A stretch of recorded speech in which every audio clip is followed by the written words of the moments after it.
What if Nika isn't just one hero? A daring theory suggests a dark counterpart exists. Dive deep with us into the legend of Davy Jones, the fallen Nika. Hello and welcome back to Otaku Wave Hub. The existence of Nika, from a whispered legend in the ancient, dark abyss to an exploding reality on top of Onigashima, has forced us to re-examine everything. However, one important question remains. Is there truly only one Nika? Based on the scattered pieces provided by Oda-sensei, a bold yet logical theory is gradually forming. Nika is not the name of a single individual, but a title, a power, a will inherited through many generations. And if there is a Nika who brings dawn and laughter, the law of the universe demands an opposing version, a fallen Nika, a darkness born from the very light of freedom. We believe that entity is none other than Davy Jones, a wild, lost Nika who yearns to resurrect that ideology of darkness. The one who claims to be his most loyal follower is none other than Xebec, captain of the most powerful pirate crew in history.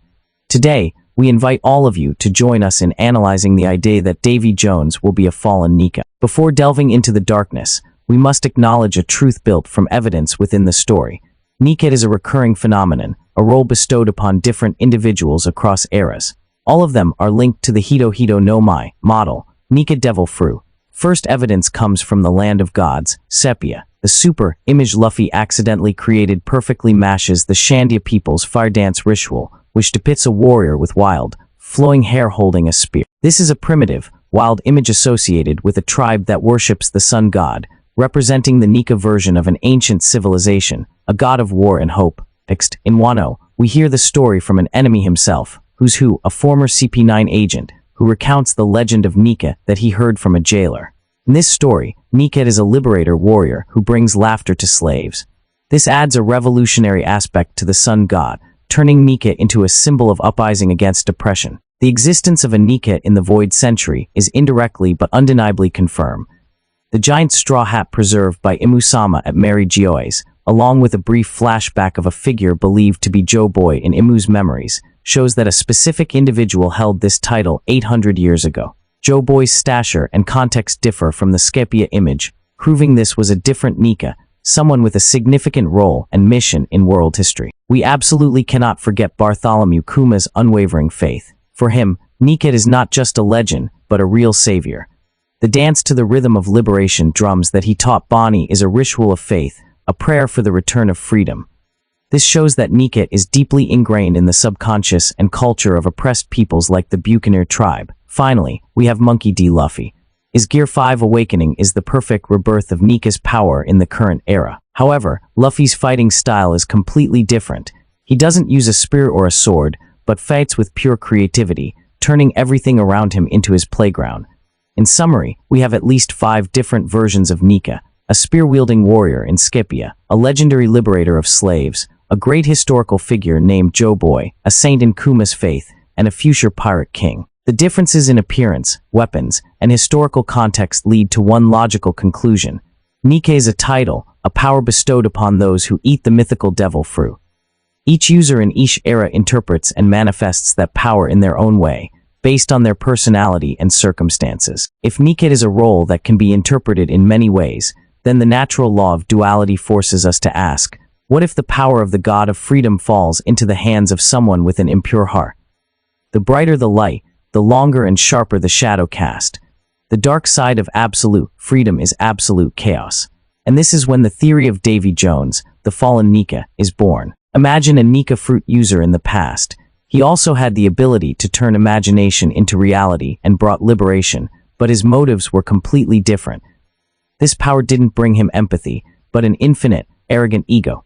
Davy Jones's philosophy: he also freed slaves, but not to restore their freedom, but to turn them into an army, into fanatical followers serving his own will. He didn't bring laughter or joy, but the insane laughter of someone intoxicated by power, mocking the weakness of this world. For Luffy or Joe Boy, freedom is everyone's right to live and dream. For Davy Jones, freedom is the right to do anything, even to deprive others of their freedom. The idea of "I am free, therefore I have the right to take away your freedom" exemplifies an extremely selfish freedom, an extreme individualism supported by the power of God. He is the embodiment of arrogance and being lost. The existence of such a brutal Nika must have caused some terrible disaster in history, perhaps shortly after the Void Century, just a few hundred years later. He might have become a tyrant that the world government was forced to utterly destroy early on. Davy Jones became a cursed legend of the entire sea, a demon at the deep bottom who buries secrets and shipwrecks. His name is synonymous with loss and despair. Rocks D. Xebec, the loyal follower of the fallen Nika. After many centuries, a man appeared who not only knew but worshipped that forgotten ideology. He didn't see Davy Jones as a failure, but as an ideal role model. That is Rocks D. Xebec. When viewed through the lens of the fallen Nika theory, every action, word, and ambition of Rocks in Chapter 1155 suddenly becomes terrifyingly clear. This is no longer a metaphor or a cool nickname. It is a declaration of faith. Rocks was not a mere pirate seeking treasure or fame. He was a guru, an apostle of a vanished faith. He discovered the history of the fallen Nika and realized that was the true path of the strong. His goal was to resurrect Davy Jones's philosophy in the new era, to complete what the fallen Nika had started. Why would a powerful pirate crew like Rocks use a game like Davy Back Fight to play with each member? Because it's not just a game, it's a perfect ritual, a living simulation of Davy Jones's ideology. The essence of Davy Back Fight is taking away crewmates, taking away power, taking away the opponent's most precious possessions. This is in complete opposition to how Luffy and Joe Boy use their charisma and sincerity to attract allies. It is an affirmation of the philosophy. I am stronger, I am freer, and therefore I have the right to take what belongs to others. Rock's conversation with Haki is key to understanding his entire ideology. When Rocks says that as giants, they can do whatever they want, instead of trying to say everyone is equal, he is directly preaching the doctrine of the fallen Nika. For Rocks, equality is a deceptive illusion of the weak. This world operates based on a natural order of power. The strong have the freedom to do anything, and the weak must submit. Doing whatever they want is precisely Davy Jones's definition of freedom. It's a freedom unrestricted by morality, law, or empathy. That's why he mocked Haki's attempts to build relationships, considering it the act of a government doll. Rock's arrival at Mary Geoise wasn't a mere pirate raid but a pilgrimage, a declaration of war between two ideologies. His pilgrimage to Mary Geoise, the center of order, wasn't to steal gold or silver, but to confront the head of the system that had buried and replaced Davy Jones's ideals. The encounter in the flower room was a confrontation between two extremes. Imu's absolute order and Rock's absolute chaos. Imu maintains a false peace by controlling and suppressing, while Rocks wants to break it by unleashing uncontrollable chaos. His promise, "I will return," was not a simple threat but an oath to come back and replace Imu's order with Davy Jones's philosophy. He will return to prove that the fallen Nika is the true king of this world. This title, through the lens of the theory, takes on an entirely new meaning. Rocks didn't want to become a king who rules by law and administration. He wanted to become an entity with absolute power, someone who could turn the entire world into a playground for his imagination, just like Nika's power. The king of the world is someone so free that his will is the reality of the world.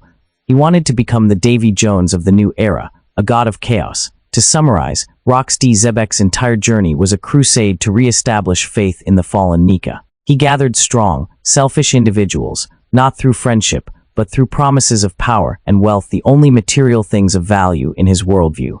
He challenged his greatest enemy, not out of hatred, but because he wanted to prove his philosophy was the ultimate truth. The fallen Nika theory not only provides a coherent and complete explanation for the mysteries surrounding Rocks D. Xebec, but in our opinion, it also opens up a new depth to the final War of One Piece. It transforms the confrontation from merely political forces into a holy war between ideologies, between two opposing versions of the same god. Rocks may have failed at God Valley, but his will and faith still remain. Marshall D. Teach, Blackbeard, the inheritor of Rocks' ship and ambition, is exhibiting notable characteristics. He also seeks power at any cost, gathers a crew based on danger rather than loyalty, and possesses a strange belief in fate. Could Teach be the one who discovered Rock's legacy and is on the path to becoming the next follower of Davy Jones? If that's true, then the destined battle between Luffy and Teach will carry a much greater significance than merely competing for the One Piece treasure. It will be the final confrontation between two legacies of the Hito Hito no Mai model, Nika Devil Fruit Luffy, the embodiment of Joe Boy, and the Sun God, who brings freedom and laughter to everyone, fighting with friends and promises, Blackbeard, who inherits the will of Rocks and the fallen Nika, seeking absolute freedom for himself through spreading darkness, chaos, and domination. Rocks D. Xebec was not a common pirate. He was an ideologue, a prophet of a dark faith. He is the echo of a fallen god, a shadow born from the very sun. And now, nearly 40 years after his defeat, that shadow is rising once again, threatening to plunge the world into an endless party of chaos where only the arrogant laughter of the strongest resonates. And that concludes our theory. Thank you all for watching the entire video. If you found it interesting, don't forget to like, share, and subscribe to support us. Until next time, goodbye.